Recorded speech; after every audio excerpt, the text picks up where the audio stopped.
ಕನ್ನಡ ರಾಜ್ಯೋತ್ಸವ ಅವತ್ತು ನಮ್ಮ ತಾಯಿಗೆ ಕೇಕ್ ಎಲ್ಲ ಆರ್ಡರ್ ಮಾಡಿದೆ. ಅವತ್ತು ಬರ್ತಡೇ ನಮ್ಮ ತಾಯಿದು 6 ಬಾಡಿ ಹಾಕ್ಬಿಟ್ಟೆ. ಒಂದೇ ಒಂದು ಬಾಡಿ ಇತ್ತು ಹಾಕ್ಬೇಕು.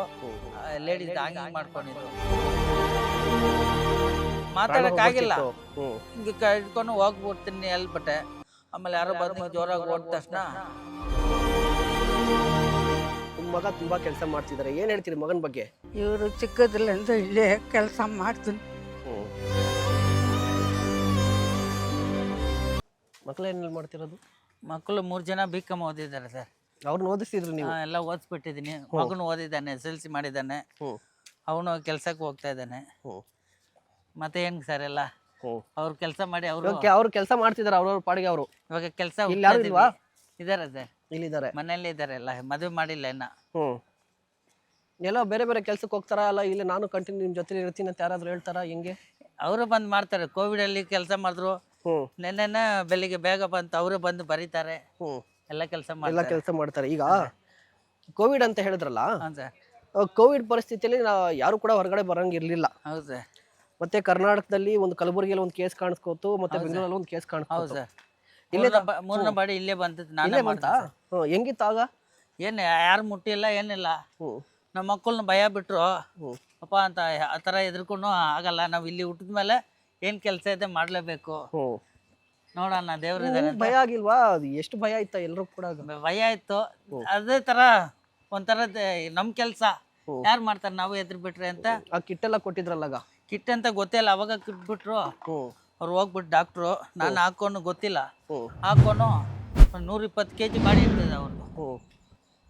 ಯಾರು ಇರ್ಲಿಲ್ಲ ಜೊತೆಗೆ? ಇಲ್ಲ, ನಾನು ನಮ್ಮ ತಮ್ಮ, ಆಂಬ್ಲೆನ್ಸ್ ಡ್ರೈವರ್ 3 ಜನ ಎಲ್ಕೊಂಡು ಹಂಗೆ ಟ್ರಾಲಿ ತಳ್ಕೊಂಡು ಹೋಗಿ ಟಚರಲ್ಲಿ ಎತ್ಬಿಟ್ಟು ಮಾಡಿದ್ದೀವಿ.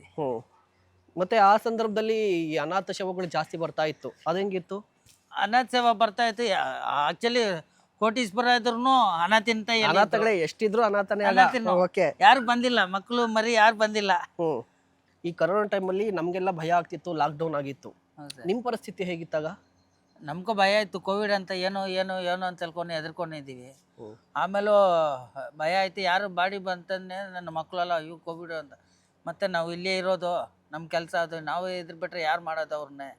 ಇರೋವಾಗ ಹೆಂಗಿದ್ರು ಸತ್ತೋಗಿದ್ದಾರೆ.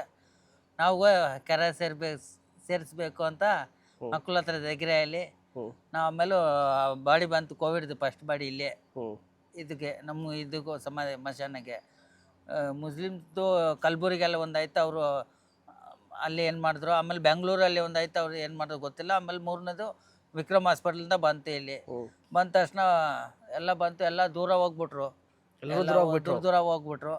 ನಾನು ನಮ್ಮ ತಮ್ಮ ಅದನ್ನ ಕೆಲಸ ಮಾಡ್ತೇವೆ. ನಾವು ಆಂಬ್ಲೆನ್ಸ್ ಡ್ರೈವರ್ 3 ಜನ 120 kg ಬಾಡಿ ಇರ್ತದೆ. ಎಲ್ಬಿಟ್ಟು ಎಲ್ಲಕ್ಕಾಗಿಲ್ಲ. ಅವಾಗ ಇದೆಲ್ಲ ಹಾಕೊಂಡು ಉಸಿರಾಡೋಕೆ ಕಷ್ಟ. ಹಾಕೊಂಡು ಎಲ್ಕೊಂಡ್ರೆ ಕೊನೆಗೆ ಎಲ್ಕೊಂಡು ಹೋಗಿದ್ದ ತರಾನೇ ಲೆಕ್ಕ. ಟ್ರಾಲಿಯಲ್ಲಿ ಟಚರ್ ಎಲ್ಕೊಂಡು ಹೋಗಿದ್ದು. 120 kg ಬಾಡಿ ಟಚರ್ ಸಮೇತ ಎತ್ತಿಡಕ್ ಆಗ್ತಲ್ಲ. ಎತ್ಕೊಂಡು ಹೋಗಿ ಮಿಷಿನ್ ಹತ್ರ ಹಾಕಿದೀವಿ. ಆ ಟಿವಿ ಎಲ್ಲ ಬಂತು, ದಿಗ್ವಿಜಯ ಟಿವಿ ಎಲ್ಲ ಬಂದಿದೆ. ಅವಾಗ ಬಂತು, ತುಂಬಾ ಕಡೆ ಆಯ್ತು. ಈ ನೋಡಿ, ಈಗ ಅದೇ ಟೈಮಲ್ಲಿ ಒಂದಿಷ್ಟು ಡೊನೇಟ್ ಎಲ್ಲ ಮಾಡಿದ್ರಂತೆ ನೀವು, ಅದು ಹೆಂಗೆ? ಅದು ವೆಂಟಿಲೇಟರ್ ತಗೋಬೇಕಂತ ಮೋದಿಜಿ ಇದ್ ಮಾಡಿದ್ರು. ಆಕ್ಸಿಜನ್ ಕಡಿಮೆ ಆಗ್ಬಿಟ್ಟಿದೆ ಅಂತ, ಆಕ್ಸಿಜನ್ ಅದೆಲ್ಲ ತಗೋಬೇಕು, ಯಾರನ್ನ ಡೊನೇಟ್ ಮಾಡಿದ್ರು. ನಾವು ಅವಾಗ ಟಿವಿ ನೋಡ್ತಾ ಇದ್ವಿ. ಟಿವಿಯಲ್ಲಿ ಹೇಳಿದ್ರು ಮಕ್ಕಳಿಗೆಲ್ಲ ಹೇಳ್ದು ಈ ತರ ಆಗಿದೆ ಅಂತ. ಅವಾಗ ನಾವು ದಿನ ನೋಡ್ತೀವಲ್ಲ, ಏನು ಆಸ್ತಿ ಎತ್ಕೊಂಡು ಬಿಟ್ಟು ಹೋಗ್ಬೇಕು, ಏನು ಮನೆ ಬಿಲ್ಡಿಂಗ್ ಕಾರ್ ಇದ್ರು ಬಿಟ್ಬಿಟ್ಟು ಹೋಗ್ಬೇಕು. ಎಲ್ಲ ಹೋಗೋವಾಗ ಏನು ಇಟ್ಕೊಂಡು ಅಂತ 60 ರೂಪಾಯಿ ಇತ್ತು. ನಮ್ಮ ತಾಯಿದು ದುಡ್ಡು ಸ್ವಲ್ಪ ಇದು ಮನೆ ಕಟ್ಟಬೇಕಾಗಿತ್ತು. ಅಲ್ಲಿ 10 ಇಂದಿರಾ ಗಾಂಧಿ ಕೊಟ್ಟಿದ್ದಾರೆ. ಆ ಮನೆದು ಮಕ್ಕಳದು ಎಜುಕೇಶನ್ದು ಪ್ರಥಮರ್ ಫಂಡ್ಗೆ ಬ್ಯಾಂಕಲ್ಲಿ ಹೋಗಿ ಕೆಲವ್ರು ಎಲ್ರು ಬೇಡ ಕಲಿಸ್ಬೇಡ, ಎಷ್ಟೋ ಇರೋರೆಲ್ಲ ಕಲಿಸಿಲ್ಲ ಮಕ್ಕಳಿಗೆ ಅಂತ. ಏನು ಸರ್ ಮಕ್ಕಳು ಓದಿದ್ದಾರೆ, ಏನೋ ಮಾಡ್ತಾ ಇದ್ದಾರೆ, ಎಲ್ಲರೂ ಸಾಯೋವಾಗ ಏನು ದುಡ್ಡಿದೆ ಅಂತ ಹೋಗಿ ಬ್ಯಾಂಕಲ್ಲಿ ಹಾಕಿ ಮೋದಿಜಿ ಇದಕ್ಕೆ ಕಲಿಸಿದ್ದೀವಿ. ಅದೇ ಥರ ವಯನಾಡಲ್ಲಿ ಪ್ರವಾಹ ಬಂದಿತ್ತಲ್ಲ, ಬೆಕ್ಕು ನಾಯಿ ಮನ್ಸರೆಲ್ಲ ಹೊಡ್ಕೊಂಡು ಹೋಗ್ತಾ ಇದ್ರು. ಅವಾಗ ಕರೆಕ್ಟಾಗಿ ಆ ಟೈಮ್ಗೆ ಸಂಬಳ ಬಂತು ನಮ್ದು 1,05,550 ರೂಪಾಯಿ. ಮಕ್ಕಳನ್ನ ಕೇಳಿದೆ, ಇದ್ರ ಕಲ್ಸ್ಬಿಡೋಣಪ್ಪ ಅಂತ. ನಮಗೂ ಅದೇ ಸಂತೋಷ. ಆಮೇಲೆ ಅದನ್ನು MG ರೋಡಲ್ಲಿ ಅವ್ರದ್ದು ಆಫೀಸ್ ಅಲ್ಲಿ ಹೋಗ್ಬೇಕಂತ ಮಲಗಲ್ ಬರೀಲಿ ಕೆಲಸ ಇತ್ತು ನನಗೆ. ನಾನು ರಜೆನ ಹಾಕಲ್ಲ ಆಲ್ಮೋಸ್ಟ್. ಕಂಟಿನ್ಯೂಸ್ಲಿ ಅಷ್ಟೇ. ಎಷ್ಟು ಹುಷಾರಿಲ್ಲ ಅಂದ್ರೂ ಕರೀತಾರ, ಹೋಗಿ ಕೆಲಸ ಮಾಡ್ಬಿಡ್ತೀನಿ. ಹಬ್ಬ ಹರಿದಿನ ಅದು ಏನು ಇಲ್ಲ. ಹಬ್ಬನ ಹಬ್ಬನ ಸತ್ತೋಗಿರೋ ದೊಡ್ಡ ಹಬ್ಬ ಕಲ್ಸದೆ ಹಬ್ಬ ನೋಡ್ತೀರ. ನಮ್ಗೆ. ಅವರು ಇರೋವಾಗ ಹೆಂಗಿದ್ರು ಹೋಗೋವಾಗ ಚೆನ್ನಾಗಿ ಹೋಗ್ಬೇಕಂತ ಕಳ್ಸ್ಕೊಡ್ಬೇಕು ಅಂತ. ಅಷ್ಟೇ. ಆ ಥರ ಅದಕ್ಕೂ 60,000 ರೂಪಾಯಿ, 1,05,550 ರೂಪಾಯಿ ಕಲಿಸ್ದೆ ವಯನಾಡ್ಕೊ. ಒಂದ್ಸಲಿ ನೀರು ಅದು ಕೊಡಗಲ್ಲೆಲ್ಲ ಇದು ಬಂತಲ್ಲ, ಕೊಡಗಲ್ಲಿ ಕೇರಳ ಅಲ್ಲೆಲ್ಲ, ಅವಾಗ ಬಟ್ಟೆ, ಅಕ್ಕಿ ಮೂಟೆ, ರ್ಯಾಷನು, ಬಿಸ್ಕೆಟ್, ಜ್ಯೂಸು, ಮೆಡಿಷನು ಎಲ್ಲ ಹೋಗಿ ನಾವು ಸುವರ್ಣ ಟಿವಿ ಹತ್ರ ಹೋಗಿ ನಾನು ನನ್ನ ಮಗಳು ಕಾಲೇಜಿಂದ ಹಂಗೆ ಕರ್ಕೊಂಡು ಹೋಗಿ ಎಲ್ಲ ಅಂಗಡಿ ಎಲ್ಲ ಮೆಡಿಕಲ್ ಸ್ಟೋರ್ ಇಸ್ಕೊಂಡು ಎಲ್ಲ ಹೋಗಿ ಸುವರ್ಣ ಟಿವಿ ಹತ್ರ ಕೊಟ್ಬಿಟ್ಟು ಕಲ್ಸ್ಬಿಟ್ಟು ಬಂದೆ. ಆ ಥರ ಮಾಡ್ತಾ ಇದ್ರೆ ನಮ್ಗೆ ಸಂತೋಷ ಆಗ್ತದೆ. ಮಕ್ಳು ಇವಾಗ ಚೆನ್ನಾಗಿ ಆಗಿದ್ದಾರೆ, ಇವಾಗ ಓದ್ಬಿಟ್ಟು ಅವ್ರು ಎಲ್ಲ ಊರಿಗಿರೋ ಸುತ್ಬೋದು ಅಷ್ಟೇ. ಅದನ್ನ ಕೆಲಸ ನೋಡ್ತಾ ಇದ್ದೀವಿ. ಅಲ್ಲ, ಈಗ ಇನ್ನೊಂದೇನಂದ್ರೆ ನೀವೇ ಹೇಳ್ತಾ ಇದ್ರಿ ಪ್ರತಿದಿನ ನಾನು ಇಲ್ಲೇ ಇರ್ತೀನಿ, ಹಬ್ಬ ಹರಿದಿನ ರಜೆ ಏನೂ ಇಲ್ಲ ಅಂತ ಹೇಳಿ. ಈಗ ಜೀವನ ಹೆಂಗೆ? ಆಸ್ತಿ ಪಾಸ್ತಿ ಜೀವನ ಮತ್ತೆ ಖರ್ಚುಗಳೆಲ್ಲ ಇರ್ತವೆ, ಸಂಪಾದನೆ ಅಂತ ಬಂದಾಗ ಬರ್ತದೆ. ಅವರು ಇವರು ನನ್ನ ಕಷ್ಟ ಇವಾಗ ನಾನು ತುಂಬ ವರ್ಷದಿಂದ ನೋಡ್ತಾ ಇದ್ದಾರೆ. ಕೆಲವರು ಅವರು ಏನೋ ಕೈಯಿಂದ ಆಗಿಂದ ಕೊಡ್ತಾರೆ. ನನ್ಗೆ ಕುಸಲ ಆಗಿತ್ತು ಲಾಸ್ಟ್ ಟೈಮಲ್ಲ, ಎಷ್ಟು ಜನ ಹೆಲ್ಪ್ ಮಾಡಿದ್ದಾರೆ. ಜೀವ ಹೋಗೋ ಥರ ಇತ್ತು ನಂದು. ಅವಾಗ ಇಂದಿರಾ ಗಾಂಧಿ ಹಾಸ್ಪಿಟ್ಲಲ್ಲಿ ಸಂಜಾನ್ಸಲ್ಲಿ ಅಡ್ಮಿಟ್ ಆಗಿದ್ದು. 20 ದಿವಸ ಅಡ್ಮಿಟ್ ಆಗಬೇಕು ಅನ್ನಲ್ರಿ, 20 ದಿವಸ ಆಗಿಲ್ಲ, ಸರಿಯಾಗಿ ನೋಡಿಲ್ಲ ಅವಾಗ ಅಲ್ಲಿ. ಆಮೇಲೆ ಮಣಿಪಾಲ್ ಹಾಸ್ಪಿಟ್ಲಲ್ಲಿ ಈ ಥರ ನನಗೂ ಸ್ವಲ್ಪ ಬ್ಲಡ್ ಎಲ್ಲ ಬರ್ತಾಯಿತ್ತು, ವಾಮಿಟು ಹೋಗಿ ಹೋಗಿ ಹೋಗಿ. ಅವಾಗ ಹೌದು ಹೌದು, ಬೋರಿಂಗ್ ಹೋಗಿದ್ರೆ ಅವಾಗ 4,500 ಆಗ್ತದೆ ಎಲ್ದ್ರು ಸ್ಕ್ಯಾನಿಂಗ್ಗೆ. ಆಮೇಲೆ ಹಂಗೆ ಸಂತೋಷಕ್ಕೆ ಬಂದೆ, ಸಂತೋಷ್ ಹಾಸ್ಪಿಟ್ಲ್ಗೆ. ಅಲ್ಲಿ ಬಂದರೆ ಈ ಥರ ಕೇಳ್ತಾ ಇದೆ. ಅವಾಗ ಒಂದು ಮೇಡಮ್, ಸೀತಾ ಮೇಡಮ್ ಅಂತ ಮಣಿಪಾಲ್ ಹಾಸ್ಪಿಟ್ಲಿಂದ ಫೋನ್ ಮಾಡಿದ್ರು, ಈ ಥರ ಬಾಡಿ ಬರ್ತದೆ, ಎಲ್ಲಿದೆ ಅಂತ. ನಾಳೆಗೆ ಅಂದರು. ಈ ಥರ ಹಾಸ್ಪಿಟ್ಲಿಂದ ಏನಾಯ್ತು ಅಂತ, ಈ ಥರ ಬ್ಲಡ್ ವಾಮಿಟ್ ಬರ್ತದೆ. ಅಂದ್ರೆ ಅಲ್ಲಿ ಕೆಲಸ ಮಾಡ್ತಿದ್ರಲ್ಲ ನೀವು, ಅದು ಬರ್ನ್ ಆಗ್ತಾ ಇರುತ್ತಲ್ಲ, ಆ ಹೀಟ್ ಸ್ಮೋಕ್ ಹೋಗಿ ಎಲ್ರಿಗೂ ಎಫೆಕ್ಟ್ ಆಗ್ತದೆ. ಓಕೆ, ನಿಮ್ಗೂ ಎಫೆಕ್ಟ್ ಆಗಿತ್ತು. ಬ್ಲಡ್ ಬರ್ತಾ ಇತ್ತು, ವಾಮಿಟು. ಆವಾಗ ನಾನು ಈ ಥರ ಮೇಡಮ್ ಫೋನ್ ಮಾಡಿದೆ, ಇದು ನನ್ಗಂದ ತಕ್ಷಣ ಸರಿ ನಾಳೆ ಬಾ ಅಂತ ಬಾಡಿ ಅವ್ರದ್ದು ಬಂತು. ಮುಗಿಸ್ಬಿಟ್ಟು ನಾಳೆ ಹೋಗ್ದೆ. ಹೋದ ತಕ್ಷಣ ಅಲ್ಲಿ ಫ್ರೀ ಕಾರ್ಡ್ ಮಾಡಿದ್ರೇನೋ, ಸೋಷಲ್ ಕಾರ್ಡ್ ಮಾಡಿ ಮೇಡಮು ಅಲ್ಲಿ ಮಾಡಿಬಿಟ್ಟು ಡಾಕ್ಟ್ರ್ ಫೀಸ್ ತಗೊಳ್ತಲ್ಲ, ಬೆಡ್ ಚಾರ್ಜ್ ಎಲ್ಲ 10 ಸಲ ನೋಡಿದಾರೆ ನನ್ನ ಅಲ್ಲಿ. ಒಂದ್ಸಲಿ ಮಾಡಿ ಬ್ಲಡ್, ಆಮೇಲೆ ಆಪ್ರೇಷನ್ ಮಾಡಬೇಕಾಯ್ತು. ಸೀರಿಯಸ್ ಆಗ್ಬಿಟ್ಟೆ ಇಲ್ಲಿ ಕನ್ನಡ ರಾಜ್ಯೋತ್ಸವ. ಅವತ್ತು ನಮ್ಮ ತಾಯಿಗೆ ಕೇಕ್ ಎಲ್ಲ ಆರ್ಡರ್ ಮಾಡಿದೆ, ಅವತ್ತು ಬರ್ತಡೇ ನಮ್ಮ ತಾಯಿದು. ಕನ್ನಡ ರಾಜ್ಯೋತ್ಸವಕ್ಕೆ ಎಲ್ಲಿ ಬಾಡಿ ಇತ್ತು ಅವತ್ತು 6 ಬಾಡಿ ಹಾಕ್ಬಿಟ್ಟೆ, ಒಂದೇ ಒಂದು ಬಾಡಿ ಇತ್ತು ಹಾಕ್ಬೇಕು. ಲೇಡೀಸ್ ಹಂಗಿಂಗ್ ಮಾಡ್ಕೊಂಡಿದ್ದು. ಅವಾಗ ಹಿಂಗೆ ಹೋಗ್ದೆ, ಫ್ಯಾನ್ ಎಕ್ಸಾಸ್ಟ್ ಫ್ಯಾನ್ ಕಾತು ಹೊಡೆದ್ಬಿಡ್ತು ನನಗೆ. ಹಂಗೆ ಹೊಡೆದ್ಬಿಟ್ಟ ತಕ್ಷಣ ಬ್ಲಡ್ ವಾಮಿಟ್ ಹಂಗಿಂದ ಬಂದು ಕೆಳಗಡೆ ಬಂದು ಎಲ್ಲ ಬ್ಲಡ್. ಕಾರ್ ಎತ್ತು ಎಲ್ರ ಬಾಡಿ ಬಂದ್ರೆ ಯಾರು ಕಾರ್ ಎತ್ತೇ ಇಲ್ಲ ಹಾಸ್ಪಿಟ್ಲ್ಗೆ ಹೋಗಕ್ಕೆ. ಆಮೇಲೆ ನಮ್ಮ ತಾಯಿದು ಅವತ್ತು ಸಾಯಂಕಾಲ ಕೇಕ್ ಕಟ್ ಮಾಡಬೇಕಾಯ್ತು, ಮಾಡಿಲ್ಲ. ಆಮೇಲೆ ನಮ್ಮ ಯಾರೋ ಬಂದು ಹೊಡೆದ್ರು. ನಮ್ಮ ಮಕ್ಕಳು ಮರೆಯೆಲ್ಲ ಹಿಂಗೆ ಇಟ್ಕೊಂಡೆ ನಾನು ಹೋಗ್ತೀನಿ ಅಂತ ಅನ್ಕೋಬಿಟ್ಟಿದ್ರ ಅವತ್ತು. ಮಾತಾಡೋಕ್ಕಾಗಿಲ್ಲ, ಹಿಂಗೆ ಇಟ್ಕೊಂಡು ಹೋಗ್ಬಿಡ್ತೀನಿ ಎಲ್ಬಿಟ್ಟೆ. ಆಮೇಲೆ ಯಾರೋ ಬಂದು ಹಿಂಗೆ ಜೋರಾಗಿ ಓಡಿದ ತಕ್ಷಣ ಇದಾದ್ರೆ ನಿಮ್ಗೆ ಗೊತ್ತಾಗ್ತೈತಿ. ಇಲ್ಲ ಬಿಡೋಕ್ಕಾಗಿಲ್ಲ, ಉಸಿರು ಇಲ್ಲ ಅಷ್ಟೇ. ಹಿಂಗೆ ಹಿಡ್ಕೊಂಡೆ, ಯಾರೋ ಜೋರಾಗಿ ಹೊಡೆದ್ರೆ ಇಲ್ಲಿ ಹೊಡೆದ ತಕ್ಷಣ ಅವಾಗ ಬಂತು.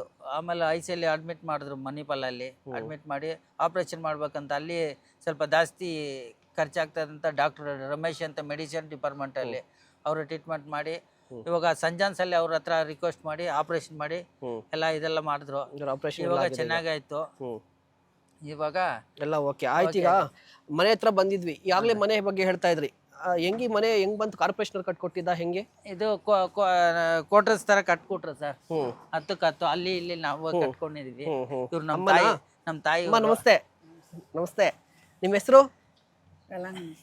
ಅಮ್ಮ ನೋಡಿ, ಈಗ ನಿಮ್ಮ ಮಗ ತುಂಬಾ ಕೆಲಸ ಮಾಡ್ತಿದ್ದಾರೆ, ಏನ್ ಹೇಳ್ತೀರಿ ಮಗನ ಬಗ್ಗೆ? ಬಹಳ ಕಷ್ಟ ಮಾಡಿದ್ರು ಅವರು, ತುಂಬಾ ಜಾಸ್ತಿ ತುಂಬ ಪಟ್ಟರು.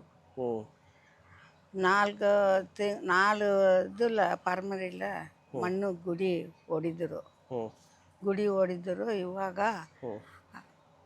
ದೊಡ್ಡವನು ಅಲ್ಲಿ ಇರ್ತಾನೆ, ಗುಡಿ ಹೊಡೆಯೋದು. ದೊಡ್ಡ ಮಗ ಅಲ್ಲಿ ಇರ್ತಾರೆ. ಇವರು ಚಿಕ್ಕದ್ರಲ್ಲಿಂದ ಇಲ್ಲೇ ಕೆಲಸ ಮಾಡ್ತೀನಿ. ನೀವು ಇಲ್ಲೇ ಇರ್ತೀರಿ? 4 ತಲೆಮಾರಿಂದ ಇಲ್ಲೇ. 4 ತಲೆಮಾರಲ್ಲಿಂದ ಇಲ್ಲೇ ಇರ್ತೀನಿ. 4 ತಲೆಮಾರಿಂದನೂ ಇಲ್ಲೇ ಇರೋದು ನೀವು? ಓಕೆ. ನಿಮ್ಮವರು ಇದೇ ಕೆಲಸ ಮಾಡ್ತಿದ್ರು?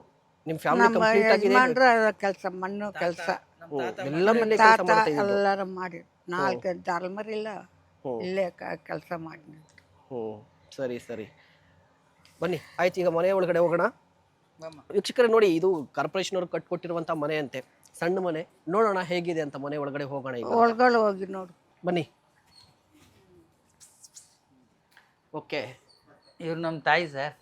ನಮಸ್ಕಾರ. ತಾಯಿ ಇವ್ರು ನಮ್ಮ ತಂದೆ. ಹ್ಮ್ ಇವರು ನಮ್ಮ ದೇಶಕ್ಕೆ ಗೊತ್ತು. ಅವ್ರಲ್ಲ ಅಂದ್ರೆ ನಾವು ಈ ತರ ಇರಲ್ಲ. ಇವರು ಇಂಡಿಯಾ ಪ್ರೆಸಿಡೆಂಟ್ ನೀಲಂ ಸಂಜಿರಾಡಿ ಸರ್, ಅಲ್ಲಿ ಸಮಾಧಿ ಇದೆ, ಹೌದು ಹೌದು. ಅಲ್ಲೇ ಇತ್ತು ಫೋಟೋ ತಗೊಂಡ್ ಬಂದು ನಮ್ಮ ಮನೇಲಿ ಇಟ್ಟು ನಮ್ದು ಎಲ್ರಿಗೂ ಹೆಂಗ್ ಮಾಡ್ತೀವಿ ಆ ಥರ ಮಾಡ್ತೀವಿ. ಅದೇ ಸರಿ. ಮಕ್ಕಳು ಇಲ್ಲಿ ನಮ್ಮ ಮಿಸಸ್ ಇವರು, ಅವ್ರ ದೊಡ್ಡ ಮಗಳು, ನಮಸ್ತೆ, ಸೆಕೆಂಡ್ ಮಗಳು, ಮೂರನೇ ಮಗಳು. ಏನು ಓದಿದ್ದಾರೆ? ಭಾನುಪ್ರಿಯ ಅಂತ, ಬಿಕಾಮ್ ಏನು. ಓಕೆ, ಅವರು ಇವರು ಸಿಂಧು ಅಂತ, ಇವರು ಬಿಕಾಮ್ ಮುಗಿಸ್ಬಿಟ್ರು. ಅವ್ರು ಸಬೀನಾ ಅಂತ, ಅವ್ರು ಬಿಕಾಮ್ ಮಾಡಿ ಇವಾಗ LLB ಮಾಡ್ತಾ ಇದ್ದಾರೆ. ಇವ್ರು ನಮ್ಮ ಮಿಸಸ್ ಮನೇಲಿ ನಮ್ಗೆಲ್ಲ ಸೇವೆ ಮಾಡಿ ಇವ್ರದಾನೆ ನಾವೆಲ್ಲ ಇವಾಗ ಚೆನ್ನಾಗಿದ್ದೀವಿ. ಕಷ್ಟ ಬಿಟ್ಟು. ಮಕ್ಕಳು ಒಂದ್ ಮಗ ಇದ್ದಾನೆ, ಅವನಿಗೆ ಇದು ಕೆಲ್ಸಕ್ಕೆ ಹೋಗಿದ್ದಾನೆ ಇಲ್ಲಿ. ಅವನೇ ಇಲ್ಲಿದ್ದಾರೆ ನೋಡಿ. ಫ್ಯಾಮಿಲಿ ಫೋಟೋ ಕಂಪ್ಲೀಟ್ ಆಗಿ ಈ ಕೆಲ್ಸಕ್ಕೆ ಹೋಗಿದ್ದಾರೆ. ಹೌದು ಸರ್, ಕೆಲಸ ಹೋಗಿ. ಇದೆಲ್ಲವು ಇದೆಲ್ಲ ನಮ್ಗೆ ಕೊಟ್ಟಿರೋದು ಅವಾರ್ಡು. ಮಕ್ಕಳು ಕಾಲೇಜಲ್ಲಿ ಅದೆಲ್ಲವೂ ಕಾಲೇಜಲ್ಲಿ ಗೆದ್ದಿರೋದು ಮಕ್ಕಳು. ಕಾಲೇಜಿ ಇನ್ನ ತುಂಬಾ ಜನ ಇದೆ ಸರ್, ತುಂಬಾ ಇದೆ. ಅದ್ರೆಲ್ಲ ಜಾಗ ಇಲ್ಲ ಅಂತ ಒಳಗಡೆ ಇಟ್ಬಿಟ್ಟಿದೀವಿ.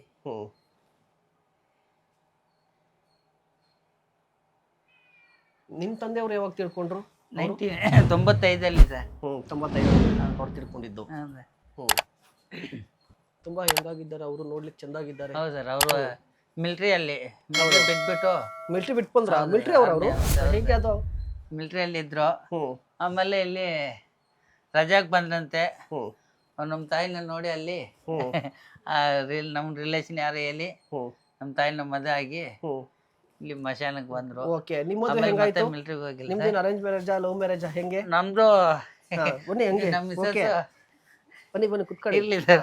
ಹೆಂಗೆ ನಮ್ಮ ಮಿಸಸ್ ಆ ಕಡೆ ಮಶಾನದಲ್ಲಿ. ಆ ಕಡೆ? ಹೌದು, ಅವ್ರ ತಂದೆ ಅಲ್ಲಿ ಕೆಲಸ ಮಾಡ್ತಾರು. ತಾತ ತಂದೆ ಅಲ್ಲ, ಸಂಜಾಸ್ ಮಶಾನದಲ್ಲಿ. ನಮ್ಗೂ ಆಲ್ಮೋಸ್ಟ್ ಯಾರು ಏನ್ ಕೊಡಲ್ಲ ನಮ್ಗೆ. ಇರುತ್ತಲ್ಲ ಅವಾಗೆಲ್ಲ ಕಾಲ ಹಂಗಿತ್ತು. ಅವ್ರು ಇರು ಅಂತ. ಅವಾಗ ನಾವು ಇಲ್ಲೇ ಇದ್ ಪಕ್ಕದಲ್ಲೇ ಇದ್ರಂತ. ಹೌದು ಸರ್. ಲವ್ ಮಾಡಿ ಒಪ್ಕೊಂಡ್ರ? ಅವ್ರು ಒಪ್ಕೊಂಡಿದ್ದ ಹೊಡ್ಕೊಂಡ್ ಬಂದಿದ್ದ? ಹೆಂಗೆ ಸರ್, ಇಲ್ಲೇ ನಾವು ಕೆಲಸ ಮಾಡ್ತಾ ಇದೀವಿ. ಕಾಂಪೌಂಡ್ ಪಕ್ಕದಲ್ಲೇ ಅವರು. ಕಾಂಪೌಂಡ್ ಹಾರಿದ್ರಿ? ಹೌದು, ಕಾಂಪೌಂಡ್ ಹಾರಿ ಎತ್ತಾಕೊಂಡ್ ಬಂದಿದ್ರಿ ಸರ್. ಇಲ್ಲೇ ಒಂದೇ. ಎಷ್ಟು ವರ್ಷ ಆಯ್ತು? 99 ಮದ್ವೆ ಆಯ್ತು ಸರ್. ನಾವು ಇನ್ನ 2 ಮಗು ಇತ್ತು. ಅವಳು ಜೋಲಿ ಸೆತ್ತೋಯ್ತು ಫಸ್ಟ್. ಸರಿಯಾಗಿ ನೋಡಿಲ್ಲ ಹಾಸ್ಪಿಟ್ಲಲ್ಲಿ ಅವರು. ಆಮೇಲೆ ಇವ್ರನ್ನ 3 ಜನ ಹೆಣ್ಮಕ್ಳು ಆಯ್ತು. ಮಗ ಲಾಸ್ಟ್ ಕೊನೆದಾಗಿ ಮಗ ಲಾಸ್ಟ್. ಅವ್ರ ಹೆಸರೇನು? ಧನುಷ್ ಅಂತ. ಧನುಷ್ ಈ ಕೆಲ್ಸಕ್ಕೆ ಹೋಗಿದ್ದಾರೆ, ಬೇರೆ ಕೆಲಸ ಮಾಡ್ತಾನೆ. ಇದು ಕಂಪ್ಲೀಟ್ ಆಗಿ ನಿಮ್ಮ ಫ್ಯಾಮಿಲಿ? ಹೌದು ಸರ್, ನಮ್ಮ ಫ್ಯಾಮಿಲಿ. ಓಕೆ. ವೀಕ್ಷಕರೇ ನೋಡಿ, ಈಗ ಫ್ಯಾಮಿಲಿಯನ್ನ ನೋಡಿದ್ವಲ್ಲ, ಈ ಕುಟ್ಟಿ ಅವರು ಕೆಲಸ ಮಾಡುವಂತಹ ಸಂದರ್ಭದಲ್ಲಿ ಅಥವಾ ದೇಹಗಳನ್ನ ಸುಡುವಂತಹ ಸಂದರ್ಭದಲ್ಲಿ ಒಂದಿಷ್ಟು ಕರುಣಾಜನಕ ಅಂದ್ರೆ ಕಣ್ಣಲ್ಲಿ ನೀರು ಬರುವಂತಹ ಘಟನೆಗಳು ಕೂಡ ಆಗಿರುವಂಥದ್ದು. ಆ ಕಥೆಗಳನ್ನ ಕೂಡ ಕೇಳ್ತಾ ಹೋಗೋಣ ಮುಂದಿನ ಭಾಗದಲ್ಲಿ.